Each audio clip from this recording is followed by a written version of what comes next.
할렐루야. 하나님 12시 기도에 오신 성도님들 환영합니다. 오늘도 하나님의 은혜가 가득 넘치시는 귀한 하루 되시기를 간절히 축복합니다. 오늘 우리가 함께 묵상할 하나님의 말씀은 열왕기하 23장 31절에서 34절까지 말씀입니다. 여호아하스가 왕이 될 때 나이가 23세라 예루살렘에서 석 달간 다스리니라. 그의 어머니의 이름은 하무달이라 림나 예레미야의 딸이더라. 여호아하스가 그의 조상들의 모든 행위대로 여호와 보시기에 악을 행하였나니 바로 느고가 그를 하맛 땅 리블리에 가두어 예루살렘에서 왕이 되지 못하게 하고 또 그 나라로 은 100달란트와 금 1달란트를 벌금으로 내게 하고 바로 느고가 요시야의 아들 엘리야김을 그 아버지 요시야를 대신하여 왕으로 삼고 그 이름을 고쳐 여호야김이라 하고 여호아스는 애굽으로 잡아갔더니 그가 거기서 죽으니라. 아멘. 네, 오늘 말씀은 이 유다의 마지막에 이제 치닫고 있는 유다 역사에서 마지막으로 치닫고 있는 모습을 보여주고 있습니다. 여호아하스 왕이 그 아버지였던 요시야 왕을 대신해서 이제 왕이 되었으나 3개월밖에 이제 치리하지 못하고 이제 이제 엘리야킴으로 이제 왕이 바뀌는 그런 모습을 오늘 말씀에서 볼 수가 있습니다. 그런데 오늘 말씀 중에서 좀 특별했던 것 중에 하나는 무엇이냐면 이 조공을 바쳤다라는 것이 아니라 벌금을 내게 했다라는 것이 이 특별한 단어인 것을 우리가 볼 수가 있습니다. 그 이유는 그렇습니다. 이 애굽이 아수르와의 전투를 위해서 아수르와의 전쟁에 참전하는 과정 가운데 이 중간에 있었던 이 이스라엘 남유다의 왕이었던 요시야가 그 길을 막아섭니다. 그랬더니 이 길을 막아서는 요시야 왕을 애굽 왕이었던 바로 느고가 이 요시야 왕을 죽이고 그 전쟁에 참전하게 되었던 것이죠. 그런데 그 전쟁에서 참전했다가 이제 전쟁에서 패전을 하고 돌아오는 길에 이 이스라엘 땅, 이 남유다 땅을 봤더니 자기의 허락이 없이 이제 왕을 세웠다라는 것입니다. 그 왕이 바로 이 여호아하스 왕이었는데 자기의 허락 없이 세웠던 그 왕을 이제 붙잡아 가지고 애굽으로 데리고 가고 애굽에서 이제 죽임을 당하게 한 것이죠. 그러면서 애굽에서 죽임을 당하게 하면서 너희가 내 허락 없이 왕을 세웠으니 너희는 벌금을 내라라고 말을 하는 것입니다. 결국에는 이 이스라엘의 주권자, 이스라엘의 참된 통치자는 자기라는 것입니다. 내 말, 내 허락 없이 너희가 그렇게 행동했으니 너희는 벌금을 내라 라고 이야기하는 이 애굽 왕 바로 느고의 모습을 볼 수가 있는 것이죠. 그것뿐만이 아닙니다. 이 바로 느고는 그것으로 멈추는 것이 아니라 이 자기가 선택한 왕, 이 엘리야김을 이제 왕으로 이제 세우는데 그냥 왕으로 세우는 것이 아니라 엘리야김을 여호야김으로 이름까지도 바꾸어서 이제 세우는 모습을 볼 수가 있습니다. 엘리야김이라는 것은 하나님이 세우신다라는 뜻이고 여호야김이라는 것은 이 여호와가 세우신다라는 것으로 이름이 별반 차이가 나지 않는다라는 것입니다. 그런데도 이름까지도 바꿨다라는 것은 결국에는 내가 너희의 주권자이고 내가 하면 하는 거다라고 하면서 자기의 주권을 자기의 통치자인 것을 드러내기 위해서 이 바로 느고가 행동하는 모습을 볼 수가 있는 것이죠. 그런데 이 일이 있은 후에 이 애굽은 멸망의 길로, 이 타락의 길로 걷게 되는 모습을 볼 수가 있습니다. 그것이 우리가 잘 아는 그 전쟁의 이름인 갈그미스 전투라는 것이 이 이후에 일어나게 되었는데요. BC 기원전 605년에 이 갈그미스 전투가 일어나서 이 바벨론에게 애굽이 대패를 하게 되는 것이죠. 그래서 어려움을 당하게 됩니다. 그래서 오늘 말씀의 1절, 이 24장 1절 말씀에 보면 여호야킴 시대에 바벨론 왕 느부갓네살이 올라오매 여호야킴이 3년간 섬기다가 돌아서 그를 배반했다라고 이야기를 하고 있습니다.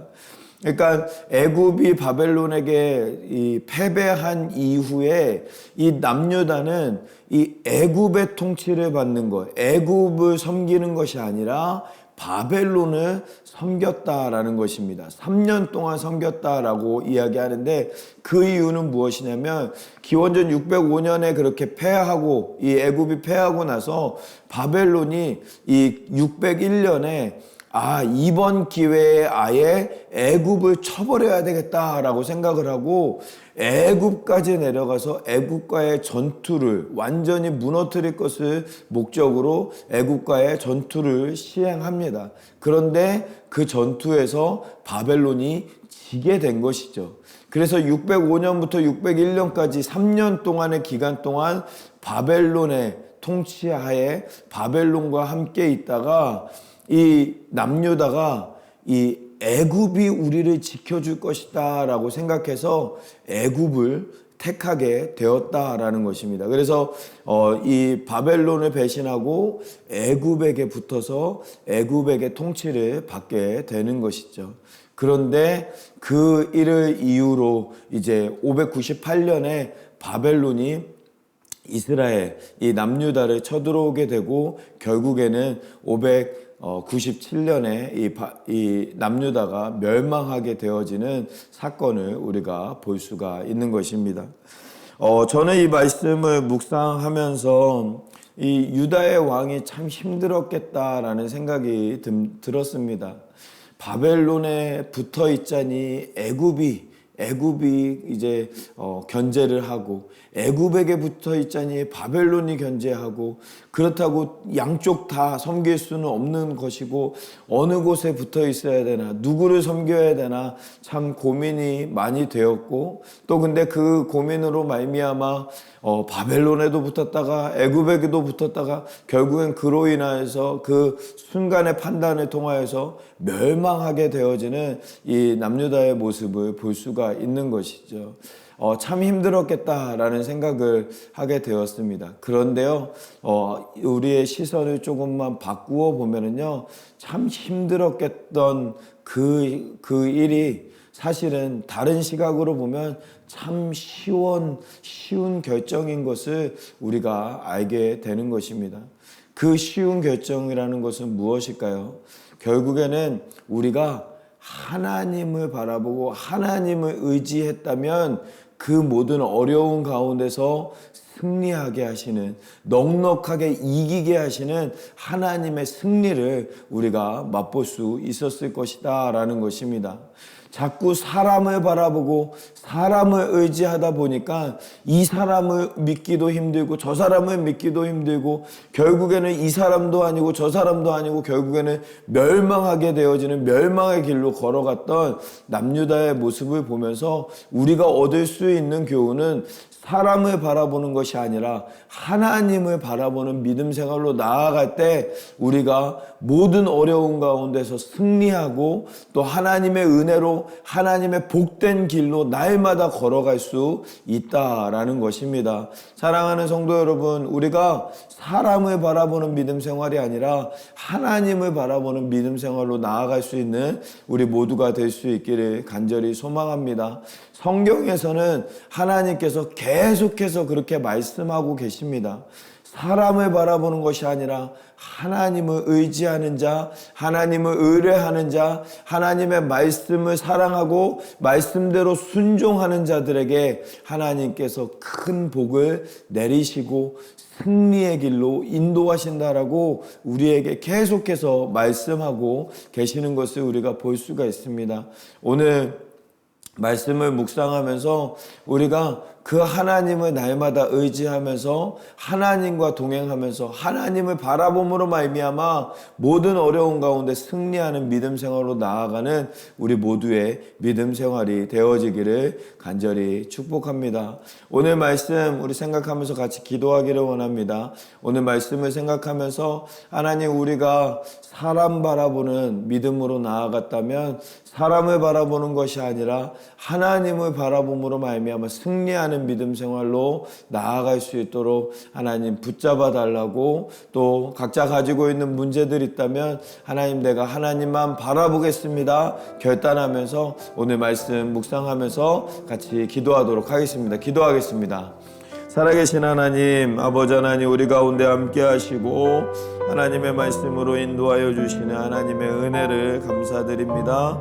아버지 하나님, 붙잡아 주시고 함께하여 주시고 인도하여 주시고 역사하여 주시는 그 하나님의 은혜로 아버지 하나님, 우리가 이제까지 왔음을 기억하며 하나님, 우리가 어떠한 상황에서도 사람 바라보고 환경을 바라보는 것이 아니라 살아계신 하나님을 바라봄으로 말미암아 하나님의 능력으로 말미암아 승리하는 우리 모두의 삶이 되어질 수 있도록 은혜를 베풀어 주시옵소서. 아버지 하나님, 그리하여서 아버지 하나님께서 부어주시는 은혜로 말미암아 승리케 하시고 그 은혜로 말미암아 우리가 넉넉히 이기는 우리 모두의 삶이 되어질 수 있도록 은혜를 베풀어 주시옵소서. 어려운 가운데 있는 우리 성도님들이 있습니까? 아버지 하나님께서 지금 이 시간 함께하여 주시고 하나님의 은혜로 하나님의 말씀으로 이겨낼 수 있는 우리 모든 성도님들의 삶이 되어질 수 있도록 은혜를 베풀어 주시옵소서.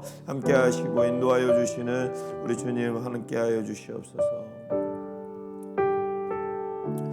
우리 두 번째로 같이 기도하기를 위하는 것은 우리 특별히 오늘부터 시작되어지는 우리 청년부 수련회를 위해서 함께 기도하기를 원합니다. 우리 청년부 우리 젊은이들 한 영혼 한 영혼 하나님께서 붙잡아 주셔서 크신 은혜로 역사하여 주시고 또 하나님을 만나며 변화받고 또 주님의 나라 위하여서 하나님의 나라 위하여서 나아가는, 전진하면서 나아가는 우리 청년부 우리 모든 지체들 되어질 수 있도록 하나님 붙잡아 달라고, 역사해 달라고, 특별히 강사로 오시는 김우준 목사님 붙잡아 주셔서 하나님의 말씀을 크신 은혜로 선포할 수 있도록 하나님 붙잡아 달라고 위해서 함께 기도해 주시고, 또한 우리 예배를 위해서 함께 기도하기를 원합니다. 오늘 저녁부터 시작되어지는 모든 예배들 위해 하나님의 크신 은혜로 더하여 주시고 하나님의 역사를 더하여 주셔서 예배를 통하여서 하나님의 은혜가 충만하며 또 하나님께서 회복시켜 주시는 하나님의 놀라운 역사가, 은혜가 충만한 귀한 복된 시간 되어질 수 있도록 하나님 함께 해달라고 우리 청년부 수련회와 예배를 위해서 함께 기도하도록 하겠습니다. 기도하겠습니다. 살아계신 하나님, 아버지 하나님, 오늘 시작되어지는 우리 청년부 수련회 위에 아버지 하나님께서 함께하여 주시사 하나님의 크신 은혜로 도와여 주시고 아버지 하나님 역사하시며 치료하시며 회복시켜 주시는 하나님의 은혜가, 역사가 우리 아버지 하나님 청년부 수련회 위에 언플러그드 컨퍼런스 위에 아버지 하나님 나타날 수 있도록 아버지 하나님 붙잡아 주시고 함께하여 주시옵소서. 아버지 하나님, 하나님의 영광을 위해서 하나님의 나라를 위해서 나아가는 우리 청년들 한 영혼 한 영혼 붙잡아 주셔서 하나님의 귀하신 사랑으로 하나님의 귀하신 역사하심으로 아버지 하나님 채워주시고 함께하여 주시며 인도하여 주시며 아버지 하나님 주님의 은혜가 충만한 아버지 하나님의 역사가 충만한 귀하고 복된 수련회 되어질 수 있도록 은혜를 베풀어 주시옵소서. 주의 예배 위해서 기도합니다. 주의 예배 가운데 함께하여 주시고 아버지 하나님 모든 예배들 위에 아버지 하나님의 크신 은혜와 역사로 아버지 하나님 채워주시고 함께하여 주시고 아버지 하나님 인도하여 주시며 역사하여 주시는 아버지 하나님 귀하고 복된 예배가 되어질 수 있도록 은혜를 베풀어 주시옵소서. 하나님께만 영광이 되는 예배로 드려질 수 있도록 붙잡아 주시고, 또한 우리 성도들에게 한없는 은혜와 하나님의 복으로 가득 넘쳐나는 귀한 복된 시간, 복된 예배, 그리하여서 상한 영혼들 회복되어지며 아픈 영혼들 치료되어지며 예수님을 알지 못하는 영혼들이 예수님 만나고 변화받는 귀하고 복된 예배 되어질 수 있도록 아버지 하나님 붙잡아 주시고 함께하여 주시옵소서. 인도하여 주시옵소서. 살아계신 하나님 감사합니다. 오늘도 우리를 불러주시고 하나님의 말씀으로 인도하여 주시니 감사합니다. 하나님, 사람 바라보는 것이 아니라 상황 바라보는 것이 아니라 하나님 바라봄으로 말미암아 승리하는 믿음 생활로 나아가는 우리 모두가 되어질 수 있도록 은혜를 베풀어 주시옵소서. 우리 청년부 수련회와 우리 또 주 예배 위해서 우리가 함께 기도합니다. 하나님의 크신 은혜로 더하여 주시고 영혼이 회복되어지며 살아나는 하나님의 놀라운 은혜가 역사가 나타나는 귀한 시간 되어질 수 있도록 은혜를 베풀어 주시옵소서. 또 오늘부터 시작되어지는 모든 예배들 위해 하나님께서 함께하여 주셔서 예배 인도하시는 우리 목사님들 전도사님들 붙잡아 주시고, 또 하나님의 크신 은혜가 가득 넘쳐나는 모든 예배들 되어질 수 있도록 하나님 붙잡아 주시고 함께하여 주시옵소서. 오늘도 우리 가운데 인도하시며 승리케 하시는 주님 바라보며 이 모든 말씀을 우리 주 예수 그리스도의 이름으로 기도하옵나이다. 아멘. 아멘. 오늘 하루도 승리하시고 하나님의 은혜가 가득 넘쳐나시는 귀한 하루 되어지시기를 간절히 축복합니다. 어떠한 상황 속에서도 승주찬